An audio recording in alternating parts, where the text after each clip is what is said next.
Hello friends, welcome back to our new video. और इस video में हम पढ़ने वाले हैं हमारे आर्टिकल 23 एंड 24 के बारे में, ठीक है, जिसमें हम बात करेंगे ह्यूमन ट्रैफिकिंग और चाइल्ड लेबर। यानी कि ह्यूमन ट्रैफिकिंग मतलब आज के टाइम में बहुत आपने केसेस ऐसे मूवीज़ में भी देखे होंगे, बच्चों के ऑर्गन्स भी बेचे जाते हैं या फिर छोटे छोटे बच्चों को भी या लड़कियों को भी बेचा जाता है, सप्लाई किया जाता है एक देश से दूसरे देश। या फिर अपने इंडिया की बात कर लो तो इंडिया में भी ऐसे केसेस, ऐसे रैकेट्स आपको बहुत सारे देखने को और सुनने को मिलते होंगे या मिल रहे होंगे, ठीक है। और बात करते हैं चाइल्ड लेबर की। चाइल्ड लेबर यानी कि छोटे छोटे बच्चों को से काम करवाया जाता है दुकानों पर, फैक्ट्रीज में, इंडस्ट्रीज में, जहाँ पर उनके लंग्स को, उनकी बॉडी को बहुत ज़्यादा नुकसान पहुँचता है। छोटे छोटे बच्चे जो कि पढ़ने नहीं जाते हैं और वो चाइल्ड लेबर यानी कि फैक्ट्रीज वगैरह में काम करते हैं। तो इन सब चीज़ों के बारे में हम इस वीडियो में पढ़ने वाले हैं। उससे पहले जिन्होंने भी इस वीडियो को सब्सक्राइब नहीं किया है वो सब्सक्राइब कर लो, लाइक एंड शेयर कर लो, क्योंकि गाइस जो भी एनडीए सीडीएस और सीएपीएफ की तैयारी कर रहे हैं तो वो लोग अपने दोस्तों के साथ भी शेयर कर लो, क्योंकि ऐसे ही वीडियोस हमारे चैनल पर आते रहते हैं। तो चलिए आगे बढ़ते हैं। उससे पहले एक और इम्पॉर्टेंट न्यूज़ कि हमारे इस चैनल पर एक गिव अवे है जिसकी लास्ट डेट 1 जनवरी है, और वो गिव अवे क्या है इसका आपको इन वीडियो के एंड में पता चल जाएगा। तो चलिए अपना वीडियो शुरू करते हैं। अब बात करते हैं आर्टिकल 23। आर्टिकल 23 मतलब यहाँ पर लिखा है prohibition of traffic in human beings and forced labour. Prohibition यानी कि ट्रैफिक यानी कि ह्यूमन बींग्स का जो बेचना खरीदना है उस पर रोकना, और लेबर जो फोर्स लेबर है, फोर्स लेबर मतलब ज़बरदस्ती किसी से काम करवाना, उन चीज़ों के बारे में हम पहले पढ़ेंगे। पहले मैं आपको ये स्टेटमेंट पढ़ता हूँ। इसमें लिखा है traffic in human being and begar and other similar forms of force labour. Begar का मतलब यहाँ पर ऐसा नहीं है कि कोई भिखारी। बैगर का मतलब यहाँ पर ये है कि किसी भी मजदूर, जैसे कोई गुलाम कह सकते हो, मजदूर कह सकते हो, या फिर कोई नौकर है, मतलब जिससे हम जबरदस्ती काम करवाते हैं। अगर वो नहीं करना चाहता तो हम उससे मारते हैं, पीटते हैं, लेकिन उससे जबरदस्ती काम करवाते हैं, उसको कहते हैं बैगर, ठीक है। तो traffic in human beings and begar and other similar forms of force labour, इसी तरह के और भी ऐसी फोर्स लेबर है, are prohibited and any contravention of this provision shall be an offence punishable in accordings with the law. यानी कि अब मैं बात करता हूं, इसको एक्सप्लेन करता हूं, इसको आप एक बार इग्नोर करना, इस सेंटेंस, इस स्टेटमेंट को मैं आपको एक्सप्लेन करता हूं। इसमें बात करी गई है कि आपके साथ यानी कि अगर आपके साथ कोई ज़बरदस्ती काम करवाता है या आप कहीं अगर आपके साथ ह्यूमन ट्रैफिकिंग हो रही है, ठीक है, तो इसके लिए आप क्या कर सकते हो। इसके लिए आपके पास बहुत सारी चीज़ें हैं, जैसे कि अगर मान लो आपका कोई ऐसे ये हक छीनता है, अगर आपसे सरकार हो जाए, स्टेट हो जाए, या फिर कोई एज ए इंडिविजुअल पर्सन हो जाए जो कि आपसे ज़बरदस्ती काम करवाती है, ठीक है। आप अगर ऐसा कहीं देखते हो कि जैसे कोई किसी बच्चे को या कई लड़कियों को बेचा जाता है, खरीदा जाता है, तो इन सब चीज़ों के रिगार्डिंग अगर आपको कोई प्रॉब्लम होती है तो आप सीधा का सीधा सुप्रीम कोर्ट जा सकते हो और अपने खिलाफ इस जंग से लड़ सकते हो, ठीक है। और ये जो आर्टिकल है ये दोनों के लिए है, फॉरेनर्स एंड सिटीजन्स दोनों के लिए। इसमें अगर कोई फॉरेनर भी अपने इंडिया में है या रह रहा है या विजिट कर रहा है और उसके साथ ऐसी चीज़ें होती हैं तो वो भी, उसको भी इस आर्टिकल का पूरा बेनिफिट मिलेगा, वो भी सुप्रीम कोर्ट जाकर केस कर सकता है, ठीक है। और इसके खिलाफ अगर कोई भी पनिशमेंट है तो इसमें पार्लियामेंट इसके खिलाफ कोई भी कानून बना सकती है और इन चीज़ों को रोक सकती है, और जो लोग ऐसा काम कर रहे हैं उनको सज़ा भी दे सकती है, ठीक है, और देती भी है, ठीक है, क्योंकि ये चीज़ गलत है, बहुत ज़्यादा गलत है। ठीक है, तो ये था इसमें अपने पहले स्टेटमेंट में। अब बात करते हैं दूसरे क्लॉज की। दूसरे क्लॉज में क्या है, nothing in this article shall prevent the state from imposing compulsory service for public purposes and in imposing such service the state shall not make any discrimination on grounds of religion, race, caste और class.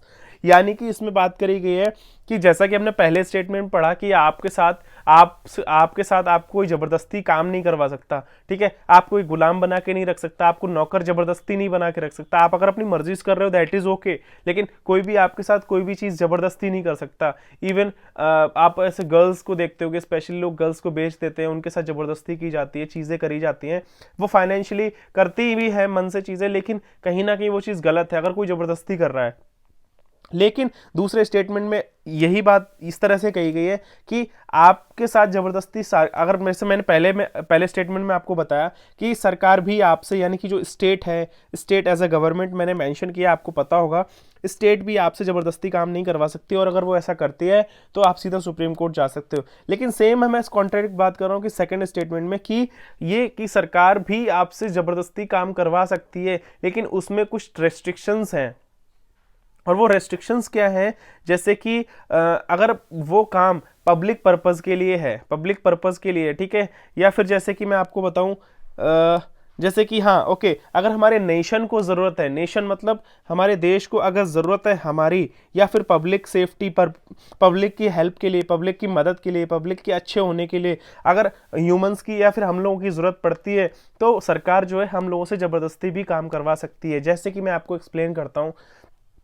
इसका मतलब ये है कि अगर मान लो हमारा किसी देश के साथ, जैसे किसी देश के साथ युद्ध स्टार्ट हो जाए, वॉर स्टार्ट हो जाए, ठीक है, तो हमें ना क्या बोलते हैं, जाना, अगर हमारी आर्मी फेल हो जाती है वॉर करने में, या हमें और लोगों की ज़रूरत पड़ती है, तो हमें हमारी गवर्नमेंट बोलेगी कि हमें ज़रूरत है आप लोगों की, आप हमारी मदद करो, हम लोगों को जाना पड़ेगा और अपने देश की सुरक्षा के लिए आप उन लोगों से लड़ना पड़ेगा, ठीक है। और इसमें हम ऐसा नहीं कि अगर हमें नहीं करना है तो हम सुप्रीम कोर्ट जाके केस करते हैं, ऐसा नहीं होगा। आपको ये चीज़ फोर्सफुली या मजबूरी, आप किसी कैसे भी समझ लो, आपको अपने देश के लिए खड़ा होना पड़ेगा, लड़ना पड़ेगा, और आपको वो काम करना ही पड़ेगा।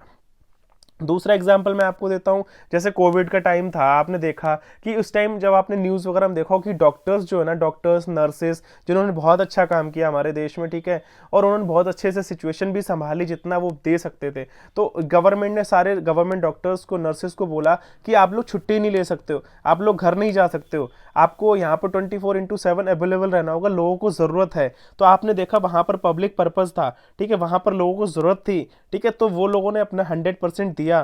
तो इस तरह से गवर्नमेंट आपसे ज़बरदस्ती काम करवा सकती है, और इन चीज़ों को लेके आपको काम करना पड़ेगा, आप मना नहीं कर सकते हो, आप सुप्रीम कोर्ट नहीं जा सकते हो। लेकिन इसके बाद इसमें रेस्ट्रिक्शन क्या है कि ये इसमें एक और चीज़ लिखी है कि सरकार डिस्क्रिमिनेशन कर सकती है, किसके भी पर डिस्क्रिमिनेशन कर सकती है और किसके भी पर नहीं कर सकती है। सरकार डिस्क्रिमिनेशन नहीं कर सकती रिलीजन, रेस, कास्ट और क्लास के अकॉर्डिंग। यानी कि सरकार ऐसा नहीं है कि आपसे काम करवाना है तो उसके खिलाफ डिस्क्रिमिनेशन करे कि हम सिर्फ गोरे लोगों से काम करवाएंगे, कालों से नहीं करवाएंगे, या फिर हिंदू धर्म से कराएंगे, मुस्लिम धर्म से नहीं करवाएंगे, ठीक है। इन बिहाव पर वो डिस्क्रिमिनेट नहीं कर सकती है। रिलीजन, चाहे वो धर्म हो, चाहे वो रेस यानी कि कलर वगैरह हो, चाहे आप किसी भी जाति धर्म के हो, चाहे आप किसी भी क्लास के हो, अमीर हो रिच हो, अगर उसको काम करवाना है तो आपको करना ही पड़ेगा। लेकिन सिर्फ और सिर्फ कुछ चीज़ें ऐसी हैं जिसके ऊपर रेस्ट्रिक्शन लगती है, जैसे कि डिस्क्रिमिनेशन बेस्ड ऑन, किसके ऊपर, ये बेस्ड है जेंडर के ऊपर और प्लेस ऑफ बर्थ के ऊपर। यानी कि जेंडर यानी कि मेल और फीमेल के अकॉर्डिंग हो सकता है, और प्लेस ऑफ बर्थ मतलब जगह के अनुसार। अब जैसे कि मान लो हमारा जो इंडिया का बॉर्डर है वो अगर पाकिस्तान की तरफ देखा जाए तो राजस्थान और उधर पंजाब की तरफ से टच हो रहा है, ठीक है। अब अगर उस साइड अगर वॉर की ज़रूरत होती है, उस बॉर्डर पे ज़रूरत पड़ती है, तो ऑब्वियसली सरकार जो है ना वहाँ के लोगों को बोलेगी कि जाकर आप बॉर्डर पे हमारे सैनिकों की, सिपाहियों की मदद करो। अब ऐसा तो नहीं है कि वो गवर्नमेंट कहेगी तमिलनाडु वाले से या कन्याकुमारी वाले से या फिर कर्नाटका की साउथ की तरफ वाले लोगों से कहेगी कि आप लोग जाओ वहाँ पंजाब बॉर्डर पे या फिर राजस्थान बॉर्डर पे आप मदद करो। तो यहाँ पर आप देख सकते हो प्लेस ऑफ बर्थ यानी कि बर्थ के अनुसार, अगर जो लोग राजस्थान में बर्थ हुई है, जिनकी जो पंजाब में रह रहे हैं वहाँ के लोग, वो लोग मदद करेंगे और सरकार उन लोगों से बोल सकती है और वो काम करना पड़ेगा उन्हें। सेम जेंडर के अनुसार आएगा। फिर कहीं पर रिक्वायरमेंट है, जैसे कि अगर हमें मेल, मतलब सरकार ये कह सकती है वहाँ पर सिर्फ मेल की ज़रूरत है, फीमेल की ज़रूरत नहीं है, वहाँ पर सिर्फ फीमेल जा सकती है, मेल नहीं जा सकते, इसके अकॉर्डिंग वो डिस्क्रिमिनेशन कर सकती है। तो बस यही मैं आपको बता रहा था कि अपना जो क्लॉज 2 है उसमें सिर्फ वो सरकार, स्टेट जो है हमारी या गवर्नमेंट जो है आपसे काम करवा सकती है, आप सुप्रीम कोर्ट नहीं जा सकते और मना नहीं कर सकते हो अगर एज अ पब्लिक पर्पस और नेशन के लिए ज़रूरत है तो, और वो डिस्क्रिमिनेशन जेंडर और प्लेस ऑफ बर्थ के अनुसार कर सकती है। यही था अपना इस आर्टिकल 23 में, ठीक है। अब आगे चलते हैं, बात करते हैं 21 की। सॉरी एक सेकेंड, ओके, यहाँ पर मैंने गलत लिख दिया, ठीक है, एक सेकेंड गाइस। ओके, यहाँ पर लिखना है आर्टिकल 21 नहीं है, ये 24, ठीक है। आर्टिकल 24 क्या कहता है? Prohibition of employment of children in factories यहाँ पर बात करी गई है कि उन बच्चों को जो रोकना है जो कि चाइल्ड लेबर यानी कि फैक्ट्रीज में छोटी सी उम्र में काम कर रहे हैं, ठीक है, छोटी सी उम्र में। तो यहाँ पर स्टेटमेंट लिखा है, no children below the age of 14 years shall be employed to work in any factory और माइन और engage in any other hazardous employ not, ठीक है। तो यहाँ पर बात करी गई है कि 14 साल, यानी कि मैं आपको बताऊं यहाँ पर इन्होंने मेंशन की है एज, यानी कि 14 साल तक के बच्चों को मना है कहीं भी वर्क चाइल्ड लेबर, यानी कि कहीं किसी फैक्ट्री में, कहीं किसी हजार्डस जगह, यानी कि जहाँ पर उनकी बॉडी को, उनके इंटरनल बॉडी को, उनके मेंटल स्टेबिलिटी को, उन सब चीज़ों को नुकसान पहुंचाए, तो वहाँ पर वो लोग काम नहीं करेंगे। एक्चुअली उन्हें काम नहीं करना है 14 साल की उम्र तक, ठीक है, इसमें बताया गया है।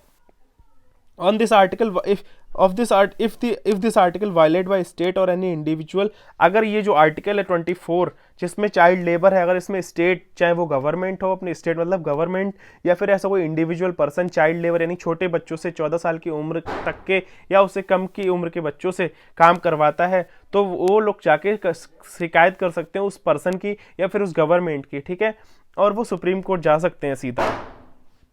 तो 14 साल तक के बच्चों या उससे कम उम्र तक की बच्चों से जो एम्प्लॉयमेंट यानी कि जो रोजगार है या फिर कोई काम धंधा है वो सब काम नहीं करवा सकता, कोई नौकर या उनको गुलाम बना के नहीं रख सकता, उनकी पढ़ने की उम्र होती है।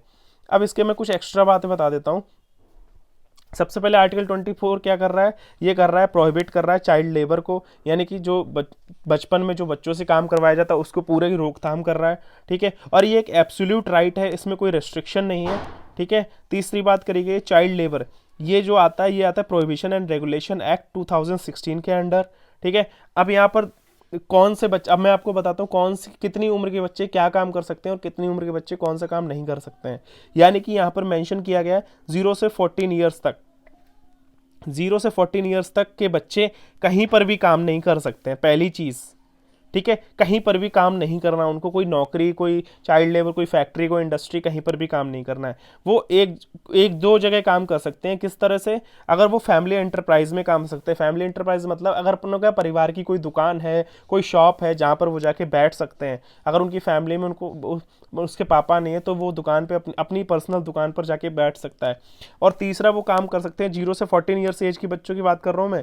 तीसरी वो बात कर सकते हैं चाइल्ड आर्टिस्ट, जैसे कि आप देख सकते हो फिल्मों में चाइल्ड आर्टिस्ट यूज़ होते हैं, छोटे छोटे बच्चों का रोल होता है, आर्टिस्ट एज आर्टिस्ट प्ले करते हैं, जैसे बजरंगी भाईजान में आप मुन्नी को देख लो, या फिर और भी बहुत सारे एग्जाम्पल्स आप मूवीज़ में देख सकते हो, या फिर Dance India Dance, Indian Idol, जो बच्चों के होते हैं वो चाइल्ड आर्टिस्ट होते हैं, वो लोग उस उम्र में वो काम कर सकते हैं। इसके अलावा कोई फैक्ट्री इंडस्ट्री में काम नहीं कर सकते। दूसरे आते हैं एक एज क्राइटेरिया 14 से 18 ईयर्स के। 14 से 18 ईयर्स के बच्चों का काम है यहाँ पर कि वो कहीं पर भी काम कर सकते हैं, सिर्फ हजार्डस जगह छोड़कर, मतलब जहाँ पर उनकी बॉडी को, उनकी मेंटल स्टेबिलिटी को नुकसान पहुंचे वो जगह नहीं जाएंगे, बाकी वो कुछ भी काम कर सकते हैं। तीसरा आता है 18+ ईयर्स के बच्चे, वो कहीं भी काम कर सकते हैं। तो आप यहाँ पर ये देखो कि गवर्नमेंट ने 0 से 14 ईयर्स का क्राइटेरिया ही क्यों रखा कि उनको कोई काम नहीं करना है, क्योंकि देखो मैंने आपको बताया था आर्टिकल 21A में, मैंने आपको बताया था कि गवर्नमेंट ने जिम्मेदारी ली है 14 साल तक के बच्चों को पढ़ाने की, यानी कि up to 8th class approx पढ़ाना है, सरकार का काम है बच्चों को पढ़ाना। तो उन्होंने इसीलिए यहाँ पर भी 14 साल मेंशन इसलिए कर दी कि वहाँ पर हम एक तरफ कह रहे हैं बच्चों को पढ़ाना है हमें, और दूसरी तरफ हमने 14 साल से अगर हमने ये कह दिया कि बच्चों को काम करना है तो वो गलत हो जाएगा। इसलिए उन्होंने 14 साल तक के बच्चों को ये बोला है कि उनको कहीं भी कोई फैक्ट्री इंडस्ट्री, कहीं पर भी किसी दुकान पर काम नहीं करना है, इस तरह से, ठीक है, आप समझ गए होगे। अब यहाँ पर एक वर्ड आता है जस्टिस जुनिवल एक्ट, यानी कि 16 ईयर्स, यानी कि ही और शी नॉट चाइल्ड। अब यहाँ पर एक जुनिवल एक्ट है, जस्टिस जुनिवल एक्ट, इसमें कहा गया है कि जो 16 ईयर्स से प्लस बच्चे हैं, 16 ईयर्स से प्लस बच्चे हैं, चाहे वो लड़का हो या लड़की, वो बच्चे नहीं है। तो आप देख सकते हो कितनी सारी चीज़ें बात कर रहा है गवर्नमेंट, ठीक है। एक तरफ कह रहा है कि 14 साल तक के बच्चों की बात कर रहा है, ठीक है, फिर एक तरफ 14 से 18 साल तक के बच्चों की भी बात कर रहा है, फिर एक तरफ ये कह रहा है कि 16 ईयर्स के बाद के बच्चे नहीं हैं। तो एक चीज़ मैं बता देता हूं कि अपने ऐसे कॉन्स्टिट्यूशन में बच्चे की एज, यानी कि एक बच्चे की एज मतलब एक ह्यूमन बीइंग बच्चा कब तक कहलाया जा सकता है, कितनी एज तक बच्चा कहलाया जा सकता है, ऐसे कोई परफेक्ट डेफिनेशन अपने कॉन्स्टिट्यूशन में गिवन नहीं है, ठीक है। और एक और चीज़ यहाँ पर मेंशन करिए, वो है मैरिज एज की बात करिए कि यहाँ पर बॉय की जो मैरिज एज रखी है वो 21 ईयर्स रखी है और गर्ल्स की मैरिज एज रखी है 18 ईयर्स। तो यहाँ पर आपको सारे कॉन्सेप्ट्स क्लियर हो गए होंगे। और अगर आपको फिर भी कोई डाउट रहता है तो आप प्लीज़ मुझे व्हाट्सअप कर सकते हो, ठीक है, इंस्टाग्राम पे मैसेज कर सकते हो, मैं आपकी डेफिनेटली हेल्प करने की पूरी कोशिश करूँगा, ठीक है। लेकिन व्हाट्सअप पे आप मुझे मैसेज कर सकते हो, कॉल कोई भी मत करना प्लीज़ गाइज, ठीक है। अब उस सरप्राइज़ के बारे में आपसे बात कर रहा था। वो सरप्राइज़ ये है कि हमारे चैनल पर एक गिव अवे चल रहा है गाइज, जिसमें हमारे सब्सक्राइबर्स के लिए एक रिवॉर्ड है, एक गिफ्ट है। हमारे चैनल को बस आप सब क्या करना है, बहुत छोटा सा काम करना है। एक लाल कलर की बटन आपको देखेगी हमारे चैनल पे, उसको आप सब्सक्राइब करना है, लाइक करना है और कमेंट करना है, ठीक है। इससे आप हमारे चैनल के हमारे फैमिली मेंबर बन जाओगे, हमारे फैमिली में ऐड हो जाओगे और आप अपनी प्रिपरेशन भी बहुत अच्छे से कर पाओगे और हमारे चैनल को सपोर्ट मिलेगा। गाइज 1K सब्सक्राइबर हमें करने हैं, 1 जनवरी तक 1K सब्सक्राइबर अचीव करने हैं। आप प्लीज़ हमारे चैनल को सब्सक्राइब करिए, लाइक करिए और अपने दोस्तों से शेयर करिए, जिसके बदले में 1 जनवरी को अगर 1K सब्सक्राइबर हमारे पूरे होते हैं तो हम ये एज अ रिवॉर्ड आपको, किसी एक को, हमारे सब्सक्राइबर को, हमारे फैमिली मेम्बर को दिया जाएगा। उसके बाद आप मुझे व्हाट्सएप और इंस्टाग्राम कर सकते हो, ठीक है। मिलते हैं नेक्स्ट वीडियो में। Thank you and have a good day, bye bye.